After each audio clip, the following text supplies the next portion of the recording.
نظمت جمعيات المجتمع المدني بالتنسيق مع السلطات المحلية لبلدية المراهنة في ولاية سوغهراس مأدوبة إفطار جماعي على شرف مهندسي النظافة، حيث عرفت استحسانا وسط الحضور، ولاقت هذه المبادرة فرحة كبيرة لعمال النظافة الذين بدورهم ثمنوا مثل هذه الالتفات التي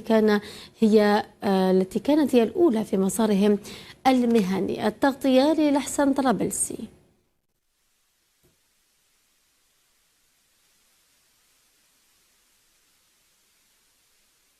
إفطار على شرف عمال البلدية من متقاعدين وعمال، وهذه الفئة تستاهل كل الخير، وبادرت فيها بعض الجمعيات اللي راهو عاونونا عليها من مسؤولين، وشرف عظيم أن نكونوا في هذه المبادرة. إفطار جماعي على شرف مهندسي النظافة لبلدية المراهنة.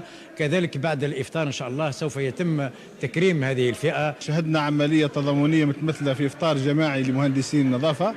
هذا الإفطار كان من فكرة وإعداد وتقديم تكتل جمعيات المجتمع المدني في بلدية المراهنة، واليوم كيعرضوا له الفطور وزاد كرمونا ويعطيهم الصحة وبارك الله فيهم. نشكر الجمعية اللي تفطرونا فرحوا بينا، بعد الفطور زادوا كرمونا. عندي 38 سنة خدمة، يعني ما المبادرة دي ما كثرتش علي من قبل، هذه أول مرة يعني. كنت فرحتني كأني قاعد بالعائلة يعني مبادرة.